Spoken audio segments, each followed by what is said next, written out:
예, 잘 쉬었습니까? 뉴스를 보니까 밤에 뉴스를 봤거든요. 근데 이 화장품에 대해서 이야기를 하더라고요. 근데 지금 우리 K-팝 전 세계를 휩쓸고 있죠. 드라마 한류라고 그러죠. 코리안 웨이브. 한류죠. 그런데 이 한류의 이 물결을 타고 한국 화장품이 지금 세계적으로 퍼진답니다. 그걸 K-뷰티라고 그렇게 부른다네요. K-뷰티. 그래서 지금 세계적으로 불황이 진행되고 있죠. 불황이 진행되면 다른 서비스와 제한은 수요가 떨어지는데 화장품의 수요는 올라갑니다. 그걸 학자들은 립스틱 효과라고 부르거든요. 립스틱 이펙트라고 부릅니다.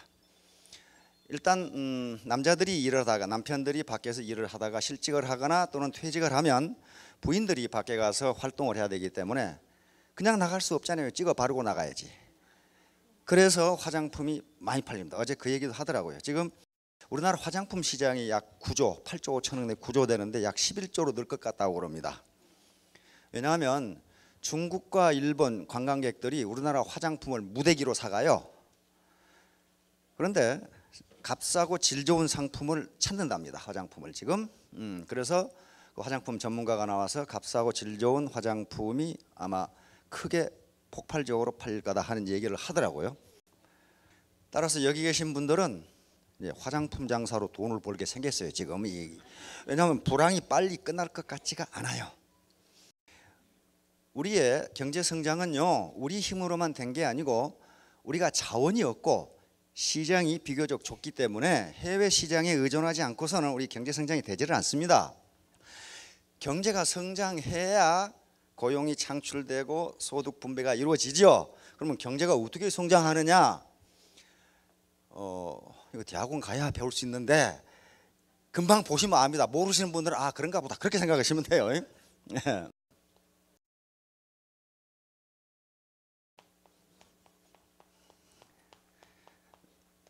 이렇게 돼요. 이 경제가 이렇게 성장해. 이게 무슨 얘기냐면요. 들어보시면 금방 알아요.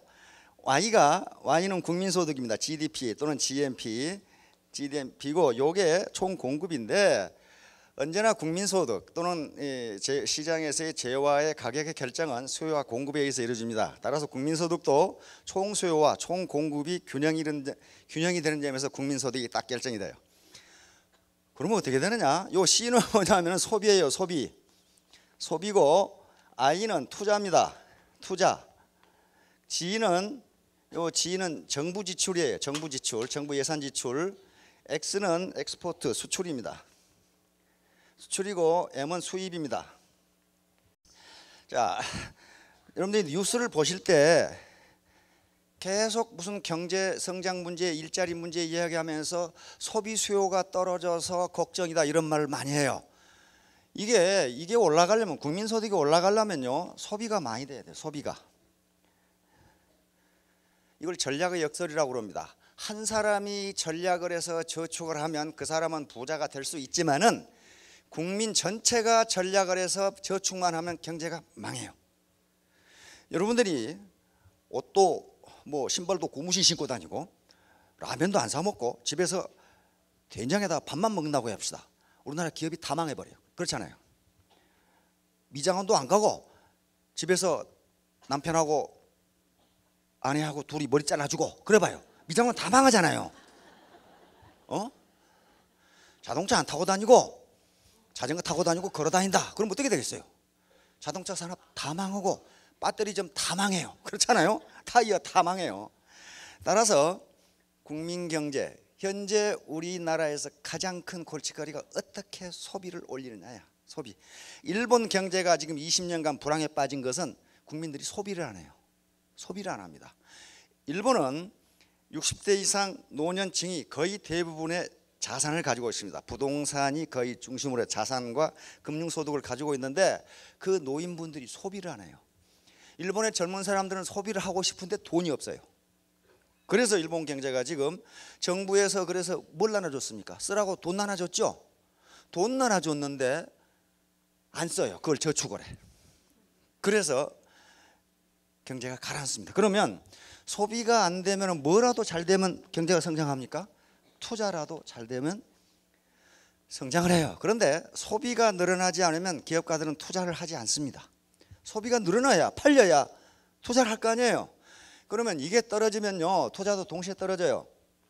그러면 요 두 개를 민간 수요라고 그럽니다. 민간 지출이라고 그래요. 그러면 민간이 지출을 하지 않으면 누가 해주면 돼요? 정부가 해주면 됩니다. 이게 정부 지출이에요. 그래서 불황일 때는 정부가 예산을 전반기에 60%를 집행한다든가 해서 시중에 지출 수요를 총 수요를 늘려줍니다. 그런데 정부 지출은 세금이 밑바탕이 돼야 돼요. 물론 세금 가지고 안 하고 적자 재정을 할 수가 있습니다. 정부가 국채를 발행해 가지고 증권시장에 팔아서 그 돈을 쓸 수가 있어요. 그런데 그게 뭐가 됩니까? 정부 부채가 돼요. 지금 그리스나 스페인이 거의 거덜난 게 정부 부채가 너무 많아요. 세금은 안 거치는데 계속 쓰다 보니까. 그래서 나라가 부도위기에 처한 겁니다. 그래서 정부 지출을 마냥 늘릴 수도 없어요. 그러면 뭐 하면 경제가 성장하느냐 하면 X. 수출을 많이 해버리면 경제가 성장을 해요. 수출이라는 것은 국내에서 생산된 재화와 서비스를 우리 국민들이 소비하지 않으니까 누가 소비해 주는 거예요? 해외 사람들이 소비해 주는 게 수출이에요. 결국 저것도 소비입니다. 소비예요. 그리고 수입은 해외에서 생산된 것을 우리 국민이 소비해 주는 것이기 때문에 우리 국민의 소득이 해외로 빠져나갑니다. 그래서 저걸 빼주면 저게 국민 소득이에요. 그러니까 지금까지는 우리 이 성장을 이끌어온 게 뭐였냐? 성장 동력이 수출이었어요. 수출. 국내 시장은 적지만은 수출이 계속 늘어나면서 성장을 이끌어줬단 말이에요. 그런데 EU가 지금 어떻게 하고 있어요? 재정 문제 때문에 난리를 겪고 있잖아요. 거기 수요가 떨어져요. 미국도 지금 경제가 별로 좋지 않아요. 살아나질 않아. 거기 최대의 시장인데 우리의 최대의 시장은 중국인데 중국이 지금 심상치가 않단 말이에요. 이 경착륙할 가능성이 있어요. 경착륙이랑 연착륙은 비행기가 비행장에 내리듯이 슬그머니 내리는 게 연착륙이에요. 부드럽게 내린다 그 말이에요. 경착륙은 슬그머니 내리는 게 아니라 그냥 때려 박는다 그 말이에요. 그래서 중국 경제가 1% 더 성장하느냐 덜 성장하느냐에 따라서 우리 경제가 그게 왔다 갔다 해요. 요즘 수출이 그쪽으로 쏠리니까 자 이렇게 되니까 정부에서는 뭘 하려고 그럽니까? 소비를 늘려라. 소비를 늘리면 거기에 따라서 투자가 늘게 돼 있어요. 우리 경제는 지금 공급 측면의 경제가 아니고 수요 측면의 경제예요. 이제 산업혁명 이후에 수요만 있으면 공급은 있다는 거예요. 누가 사지를 않으니까 생산을 덜 한다. 지금 그 말이에요 지금. 그런데 그럼 소득 분배가 어떻게 돼야 돼요? 이미 일정 수준 이상 소득이 된 분들은요 소득이 는다고 해서 소비를 더 하지 않습니다. 하루에 밥 3그릇 먹는데 소득이 2배로 느니까 6그릇 먹더라. 그런 사람이 없어요. 그런 사람이 없어요. 일반적으로 생리적 욕구는요 일단 충족되거나 하면 더 이상 소비를 하지 않습니다. 그러니까 소득이 어떻게 되는 게 국내 수요가 늘어나겠어요? 소득이 적은 계층의 소득 분배를 더 해주게 되면 국내 소비가 확 늘어나면서 경기가 살아나요. 경제가 살아납니다.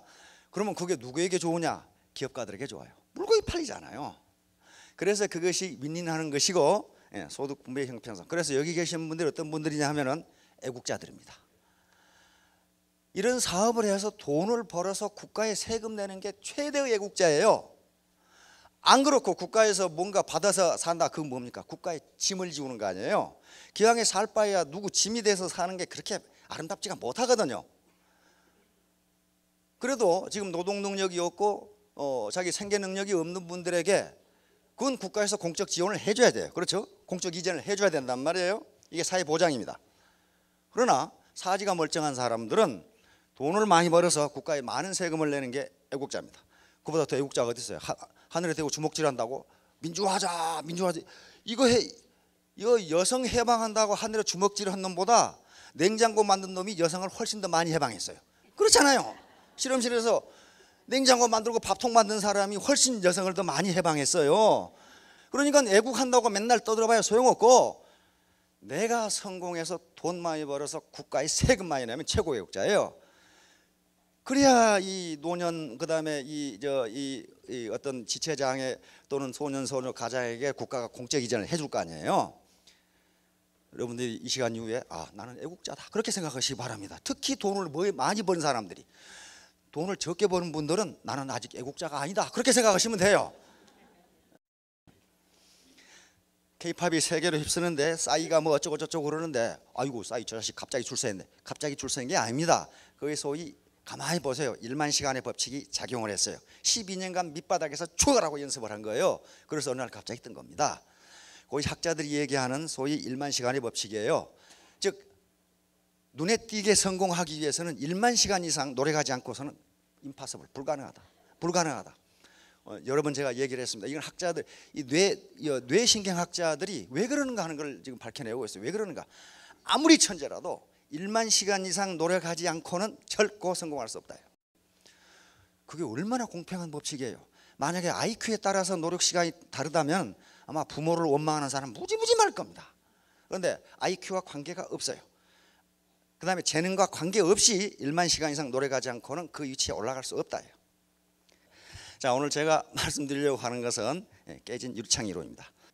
깨진 유리창 이론, 이것을 이제 어떤 경영학자가 깨진 유리창 법칙이라고 이렇게 지금 바꾼 겁니다. 자, 애터미 세븐업은 드레스업입니다. 이게 옷뿐만 아니라 머리끝부터 발끝까지 좀 말끔하게 깨끗하게 하자는 거예요. 무슨 명품을 걸치자는 게 아니라 깨끗하게 하자. 즉 정성을 쏟자 하는 겁니다. 두 번째가 클린업입니다. 클린업은 몸과 마음을 깨끗이 한과 더불어 환경을 깨끗이 해야 돼. 환경을 어지러 놓으면요 그게 깨진 유리창이 돼요. 거기다 쓰레기 다 버려. 자기가 어질면 남도 거기에 어지러요. 그래서 그 사람 인품이 떨어져요. 그게 클린업입니다. 이게 작은 일 같지만은 스몰 이즈 파워풀이에요. 작은 게 굉장히 강한 힘을 발휘해요. 쇼업. 방에 콕 들어 앉아 있지 말고, 아직도 지금 58 개띠 중에 개집에서 안 나오는 개들이 있다고 그래요. 그 왜 그 방에 그렇게 들어가 있어? 나와서 좀 사람을 만나야 뭔가 지금 리크루팅도 하고 무슨 기도 받고 그럴 거 아니에요. 쇼업이에요. 나타나라, 이게 나타나. 센터에 나타나든 하여간 길거리에 돌아다니는 사람을 만나야 될 거 아니에요. 방에 앉아서 맨날 컴퓨터 두드리고 있어봐야 아무 소용없어요. 자, 샷업. 말 많이 하지 마란 말이야. 말 많이 하지 말라는 게 뭐예요? 들어라. 경청. 이병철, 삼성 창립하신 이병철 회장님께서 셋째 아들 이건희 회장님께 후계자를 물려줬죠.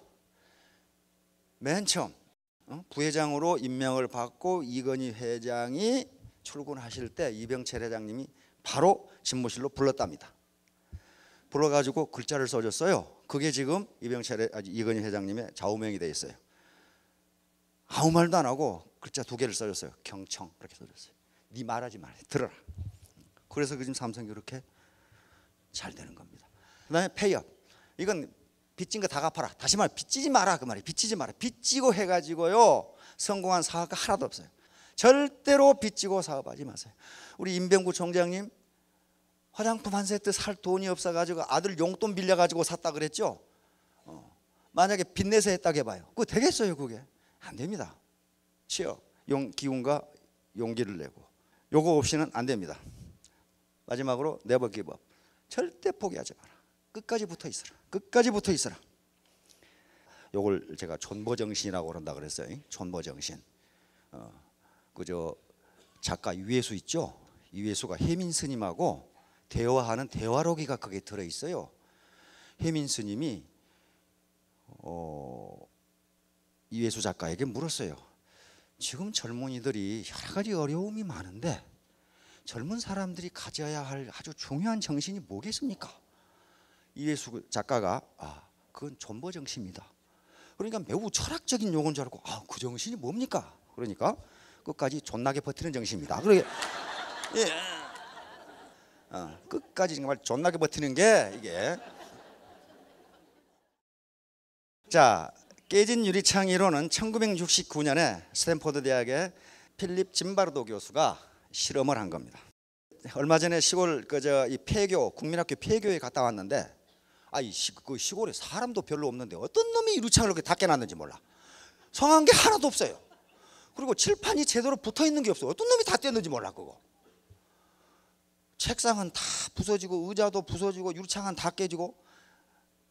그러니까 그게 깨진 유리창이에요. 필립 짐바르도 저명한 심리학 교수인데 이 양반이 1969년에 아주 인상적인 실험을 했어요. 자동차 2대를 가지고 이 치안이 좀 허술한 골목에다가 2대를 방치를 했어요. 방치를 하고 한 대는 본닛, 앞에 그 본넷이 있죠. 본넷만 열어서 딱 놔두고 똑같이 또 한 대도 본넷을 열어 놔뒀는데 옆에 유리창을 하나 깨놨어요. 그랬더니 유리창을 깨놓은 그 자동차, 똑같은 자동차고 똑같이 해놨어요. 이렇게 해놨는데 유리창이 하나 깨진 자동차는 10분 되니까 어떤 놈이 배터리를 뜯어가, 20분 되니까 어떤 놈이 타이어를 빼가, 일주일 되니까 다 뜯어가 버리고 프레임만 딱 남아. 미국은 그러거든요. 그거 다 팔아먹으려고. 그런데 똑같이 본넷만 열어놓고 유리창을 안 깨놓은 것은 그대로 가만히 있어요. 이게 깨진 유리창 법칙이에요. 유리창 하나 깨진 것을 방치하면 어떻게 된다? 집 전체가 무너져 버린다는 거예요. 이게 깨진 유리창 법칙. 그러니까 사소한 것을 고치지 않고 놔두면 조직 전체가 무너진다. 이게 깨진 유리창 법칙입니다. 그런데 이 필립 짐바르도 교수는 요 실험을 해놓고 자기는 또 잊어버렸어. 잊어버렸는데 이게 12년 뒤에 요 두 교수가, 요 윌슨 교수입니다. 이건 캐린 교수예요. 요 두 교수가 논문을 발표했어요. 뉴욕시에 아주 범죄가 무지무지 많은데 이걸 깨진 유리창 이론으로 설명을 하게 됩니다. 자, 요 논문에 나와 있는 내용입니다. 몇 장의 유리창이 깨진 건물을 생각해 보자. 만일 그 유리창들이 수리되지 않은 채 방치된다면 파괴자들은 더 많은 유리창을 깨버릴 것이다. 결국 만일 그 건물의 소유주가 없다면 그들은 건물 안으로 뚫고 들어가 그 안에서 무단 거주하거나 불을 피울지도 모른다.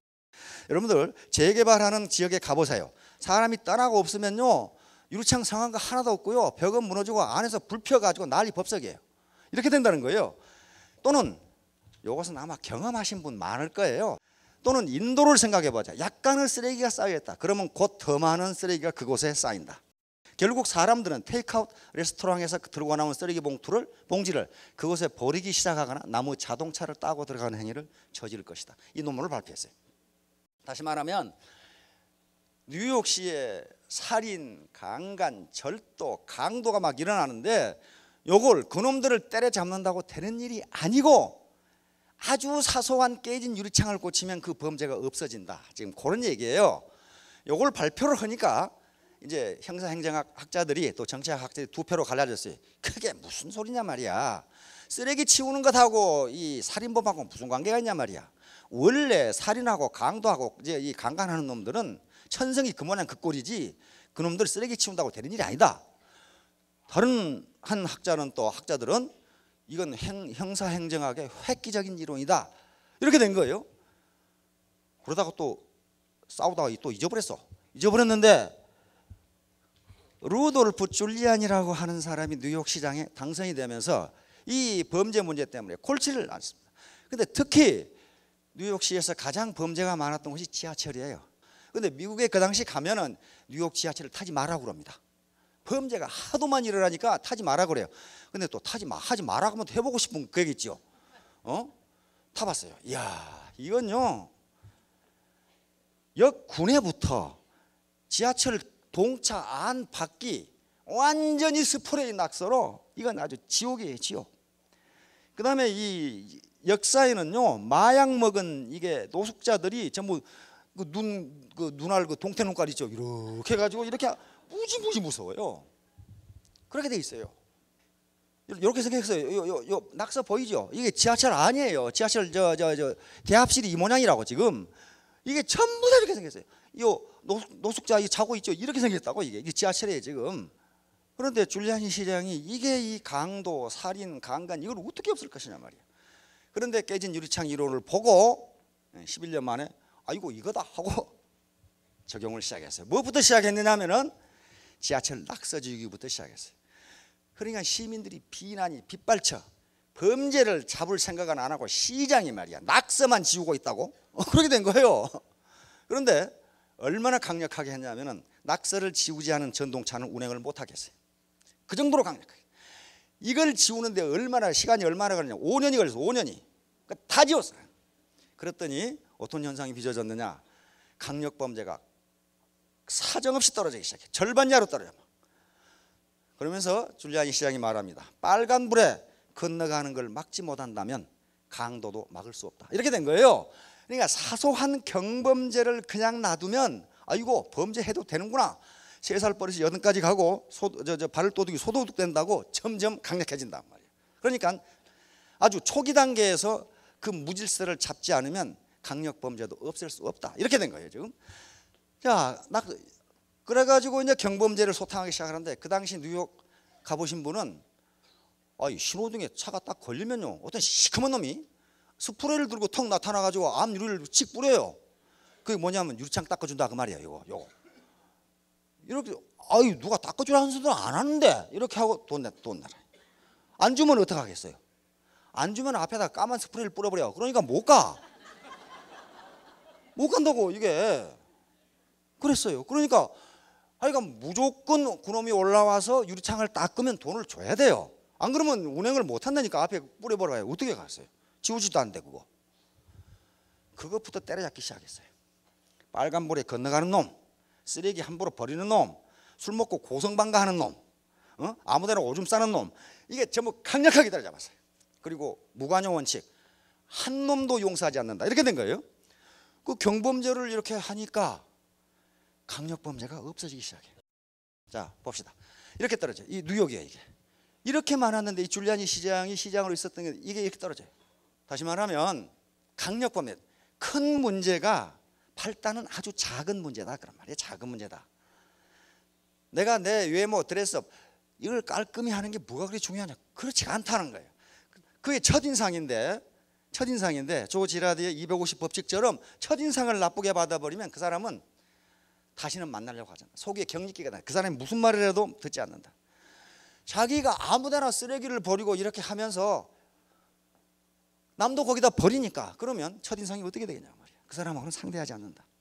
그래서 타임지라고 하는 데서 올해의 인물로 선정하게 됩니다. 이렇게 간단한 이론 가지고 경범죄를 잡으니까 중범죄도 없어진다. 이렇게 되고 영국 여왕으로부터 기사 나이트 자기를 받습니다. 뭐 때문에 그랬냐면 이것 때문에 그랬어요. 요 9.11 테러 아시죠? 이거 알카에다가 이렇게 비행기 가지고 2대 이렇게 했는데 이 토목공학자, 건축공학자, 물리학자들이 알카에다로부터 배운 바가 무지무지 많답니다. 이게요 맨 처음에 공학자들은 여기에 비행기가 와서 부딪히면 여기에 불이 날 거로만 생각을 했대요. 옛날에 타워링이라는 영화 있죠. 타워링. 그 고층 건물에 불 난 거. 그거 불만 났지 그 건물이 안 무너졌어요. 안 무너졌는데 이게 위에 불이 났는데 이게 무너져 버렸어요. 근데 물리학자가 써놓은 걸 보니까 요 하나만 무너졌으면 지금도 공학자들이 싸우고 있을 거래요. 비행기 부딪혀도 무너지지는 않는다. 그런데 2개가 다 무너져 가지고 무너진다 이런 결론에 도달을 했대요. 근데 알카에다도 이걸 부딪혀 가지고 불을 내려고 그랬지 무너진다고는 생각 안 했답니다. 공학적으로. 그런데 항공유가 타잖아요. 항공유가 타면은 온도가 수천 도가 올라간답니다. 그러면 이 철제 골조 있죠. 이게 850도인가 870도 이상이 되면 이게 분자 구조가 흐물흐물해져 가지고 약해진답니다. 약해지면 그걸 무게를 견디지 못하고 무너진대요. 무너지면 위층이 무너지면 그걸 망치처럼 치잖아요. 아래층을 망치처럼 쳐가지고 가만히 손을 대는 거 하다가 망치를 치는 거다 보면 파워가 수백 배가 되거든요. 치기 때문에 점점점 무겁게 쳐가지고 밑에까지 무너진다는 거예요. 그러니까 알카에다가 노벨상 받은 학자들도 모르는 얘기를 가르쳐줬지요. 참 이게 세상 만사 세옹지마예요. 지금 여기 가보면은 여기에 두 개의 불줄기가 그 레이저 빛이 하늘로 향하고 있습니다. 이 두 건물을 상징하는 거예요. 이거 그라운드 제로라고 그러죠 여기. 자, 요걸 수습하는 과정에서 마침 루돌프 줄리아니 시장이 시장이었어요. 시장이었는데 사흘 만에 텔레비전에 나타나서 아주 침착하게 이게 이런 일을 당하면 리더들이 통상 허둥대거든요. 전혀 허둥대지 않고 뉴욕 시민들에게 연설을 했습니다. 이제 일상으로 돌아가십시오. 브로드웨이에 가서 뮤지컬도 보시고 쇼핑도 하시고 거기에 뉴욕 시민들이 공항에서 벗어나게 됩니다. 그래서 브로드웨이에서 뮤지컬을 감상하는 뉴욕 시민들이 더 많아졌어요. 쇼핑하는 시민들이 더 많아지고 일상으로 다시 돌아온 거예요. 그걸 보고 영국의 여왕이 기사자기를 수여합니다. 자, 야, 자전거를 이 정도 묶어놓으면 누가 훔쳐가겠어요 이게? 야, 내가 생각해 보니까 이건 완전히 이건 철봉에다가 그냥 사정 없이 묶어놨죠. 근데 저는 저게 이해가 가요. 저도 아파트에서 자전거 2개 잊어먹었거든. 야, 그거 신속하게 가져가 버려 돼 누가. 신속하게 가져가 버려. 그걸 내가 새를 채워놨는데 어떻게 그걸 따고 가져갔는지 가져가 버렸어요.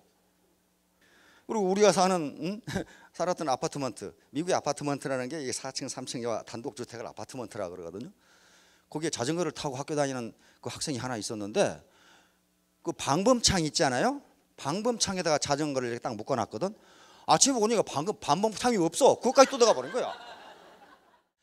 자, 네덜란드 그로닝겐 대학에서 이 실험을 했습니다. 과연 깨진 유리창 이론이 맞느냐? 자, 자전거를 이렇게 놔두고 요 자전거 손잡이에다가 광고 스티커 있죠. 광고 스티커를 붙여놨어요. 그리고 주변에 쓰레기통을 다 치워버렸어요. 그러니까 2가지 실험을 했습니다. 하나는 자전거를 깨끗한 거리에 세워놓는 경우, 또 하나는 지저분한 거리에 세워놓는 경우. 쓰레기통이 없으니까 뭔가 이 손잡이에 붙여놓은 스티커는 처리를 해야 될 거 아니에요. 그런데 깨끗한 거리에 세워놓은 자전거에서 자전거 주인들은 스티커를 그냥 버리고 간 사람이 3분의 1이었습니다. 33%. 근데 지저분한 거리에 세우는 자전거는 스티커를 버리는 그 비율이 69%였어요. 그러니까 거리가 지저분하면 다 버린다. 거리가 환경이 깨끗하면 그 환경 속에 있는 사람의 행동도 깨끗해진다. 이걸 실험을 했어요. 아하, 환경에 따라서 인간의 행동이 달라지는구나. 그다음에 다시 또 실험을 해봤어요. 정말 그런가? 그리고 돈 봉투를 실험을 했습니다. 우체통이 있는데 3가지로 실험을 했어요. 하나는 깨끗한 우체통, 그리고 그 주변도 깨끗하게 청소해 놓고 거기다가 그 편지 봉투 보면은 주소가 보이게 비닐이 있죠. 그 비닐 부분이 있죠. 거기에 돈이 보이도록 5유로를 딱 넣어놓고 편지 봉투 우체통 위에다 딱 올려놨어요. 몇 사람이나 가져간가 보자 그 말이야. 그런데 3가지로 실험을 했습니다. 하나는 깨끗한 우체통과 깨끗한 환경, 또 하나는 깨끗한 우체통과 지저분한 환경, 또 하나는 지저분한 우체통과 지저분한 환경. 자, 그렇게 해봤더니 주변 환경이 깨끗하고 우체통이 깨끗한 경우는 13%, 100명 중에 13명이 돈 봉투를 이렇게 싹 넣고 가더라 그 말이에요. 그런데 지저분하니까 그 2배가 돈을 가지고 가더라. 그다음에 양쪽 다 지저분하니까 27%가 돈을 가지고 가더라. 이건 네덜란드 같은 이게 지금 서양 선진국에서 있었던 얘기입니다. 그러니까 그 사람들은 우리랑 조금 다른 국민들인데도 이렇게 환경이 지저분하니까 돈을 더 많이 가져간다. 자, 그 세계 우체통을 보면은요, 우리나라 우체통이 제일 좋은 것 같아요. 이게 미국 우체통인데, 미국 우체통은 통상 자기 집 앞에 이렇게 무슨 말뚝 하나 박아놓고 뭐 하나 해놓고 그게 전부인데, 도시에는 이런 게 들어 있습니다. 여기 벨기에 우체통인데 벨기에 우체통이 제일 지저분해. 낙서 무지무지 해놨어요. 타이완 우체통이고, 이쪽 이태리, 영국, 이집트, 인도, 그다음에 스페인, 핀란드. 인도는 영국의 식민지였기 때문에 모양이 똑같죠. 자, 애터미 사업에서의 깨진 유리창. 깨진 유리창은요, 그러니까 무슨 중대한 문제가 아니고 사소한 문제를 위반하면 그것이 결국은 엄청난 결과를 가져온다. 비즈니스에서는요, 일상생활에서는 이 수학적으로 100-1은 99가 되는데 비즈니스는 제로가 된다는 게 학자들의 공통적인 견해입니다. 다시 말하면 100가지 잘하고 1가지 잘못했는데 기업이 망하더라 그런 말이에요. 지금 구미에 불산 누출 사고가 일어났죠. 그 불산을 생산하고 하는데 얼마나 과학적인 수술 특허가 많겠습니까? 공장도 깨끗하고 좋죠. 그런데 작업자들이, 거기에 종업원들이 안전수칙을 지키지 않았다는 그 유리창, 그게 깨져버린 거예요. 그 기업은 어떡하겠어요? 살아남겠습니까? 네, 망합니다. 왜? 지금 정부에서 전부 보상해 주기로 했죠. 지금 과일이라든가 다 죽어버렸단 말이에요. 다 죽어버렸고, 그 다음에 아마 가축도 못 쓸 겁니다. 그게 누가 구미 불산 누출 지역에 있는 소고기 사 먹을 사람이 누가 있어? 그것이 비록 건강에 해롭지 않다 하더라도 안 팔린단 말이야, 그것은. 그리고 가장 큰 문제는 수천 명이나 되는 주민들의 건강 문제란 말이야. 의사들도 모른대요. 다음에 어떤 현상이 나타날지를 모른대요. 그게 지금 마셨으니까. 지금까지 그런 사례가 없기 때문에. 그러면 누가 그걸 보상해 줘야 돼요? 정부에서 우선 다 실비 보상을 해주기로 했어요. 그리고 그 기업에 구상권을 청구하기로 했습니다.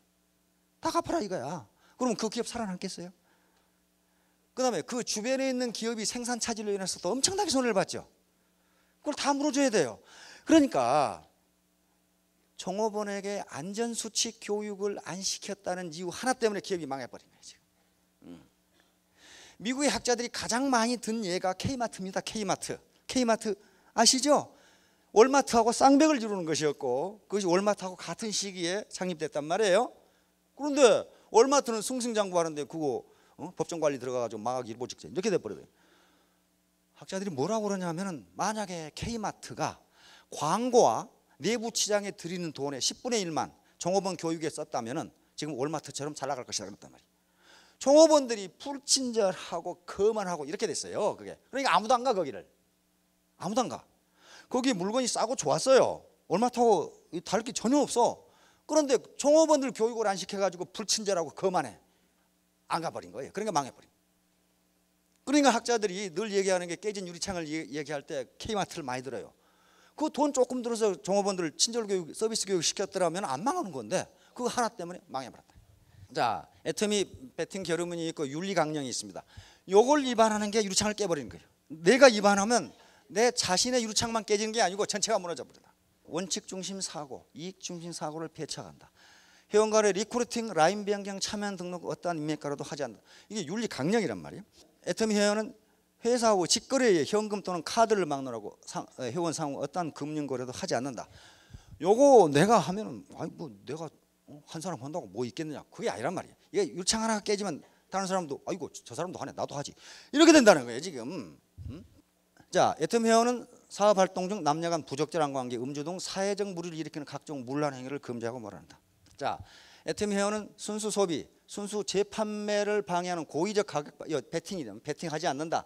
그 다음에 네트워크 마케팅을 새로 쓴다. 다시 말하면 지금까지 있었던 나쁜 관행을 다 없애는데 그걸 조금이라도 하는 사람은 자기가 담당하고 있는 유창을 깨버린 거나 다름없단 말이에요. 그리고 그걸 수리하지 않으면요 다 깨버린다.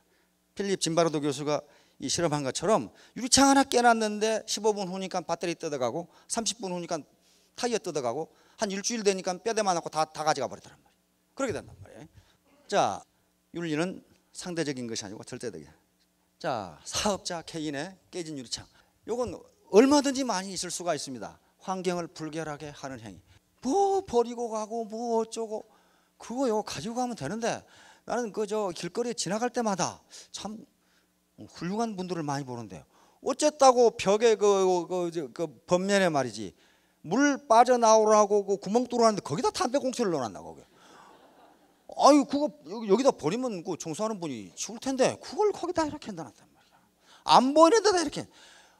전번에 그 TV에서 그저 공원, 국립공원 청소하는 분이 그 불평을 하는데, 아니 왜 쓰레기를 모래 속에다 파묻어 놓냐 이게. 그 보이게 놔두면 지가 치울 텐데. 그래가지고 또 그 바위 밑에 저 밑에 넣어놔가지고 꺼낼 수가 없다 이게죠. 그런 게 깨진 유리창이에요. 그 한 사람이 그렇게 하면 다른 사람 또 같이 해요. 그래도 되는가 보다 그러고. 그렇게 되면 기업 전체가 무너집니다. 그 다음에 단정치 못한 외모 이거 했죠.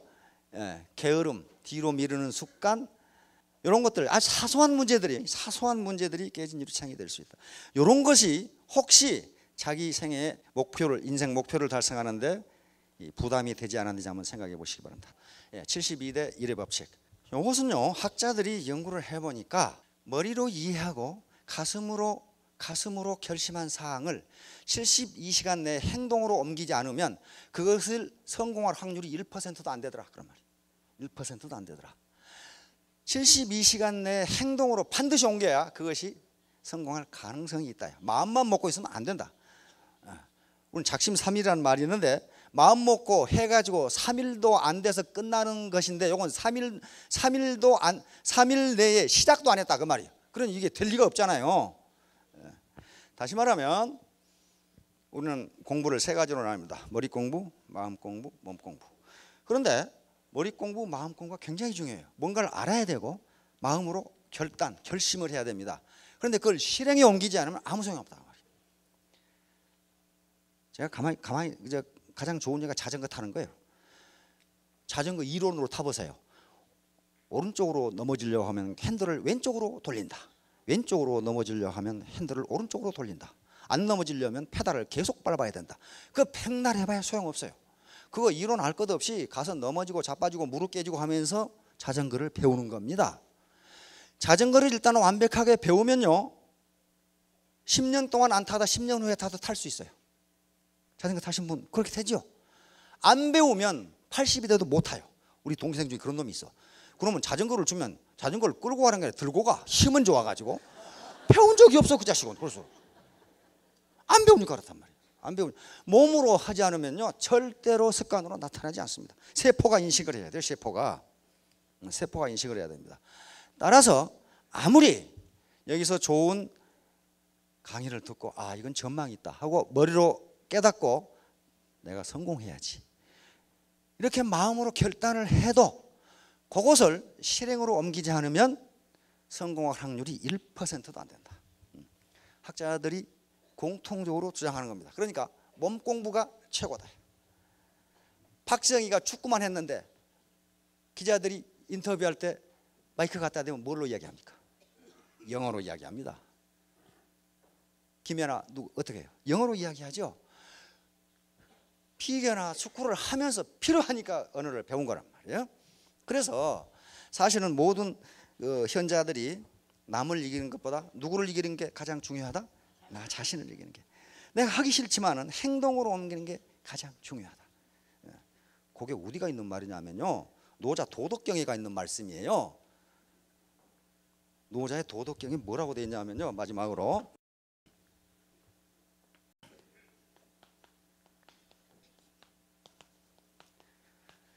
이게 뭐예요? 지인자 지. 고전에서 인은 다른 사람을 이야기합니다. 상대방을 이야기합니다. 남, 다른 사람, 내 상대. 다른 사람을 아는 것을 지혜라고 하고 지혜. 내 스폰서가 어떤 사람인지, 내 파트너가 어떤 사람인지, 내 부인은 어떤 사람인지, 내 친구는 어떤 사람인지를 아는 게 뭘 좋아하고 뭘 싫어하고 이걸 아는 것은 지혜로운 것이다. 이걸 알아야 상대방이 어떤 사람인지를 알아야 함부로 행동을 못하죠. 그 사람에게 맞게 행동을 해준단 말이에요. 이걸 지혜 있는 것이라 이렇게 이야기를 합니다. 그러니까 상대방, 다시 말하면 여러분들이 애터미를 아는 것은 지혜로운 겁니다. 지혜가 있어야 알아요. 지혜가 상대방을 아는 것은 지혜로운 것이다. 그럼 자기를 아는 것은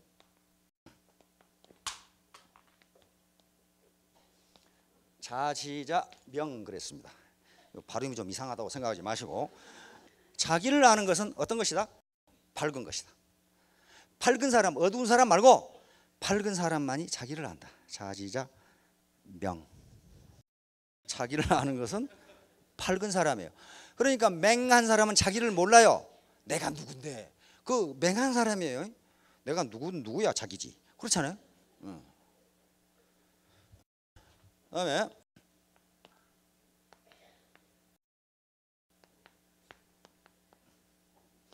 승인자 유력.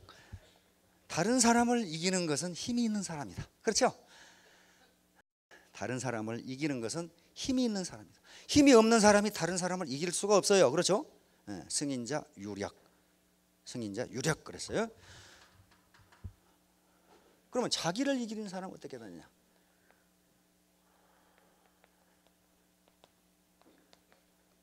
자승자 강 그랬어요. 자기를 이기는 사람이야 진짜 강한 사람이다. 남을 이기는 사람이 아니고 그 사람은 힘만 센 사람이지. 자승자 강. 자기를 이기는 사람이 진짜 강한 사람이다. 그러니까 누가 성공한다? 강한 사람이 성공한다. 강한 사람.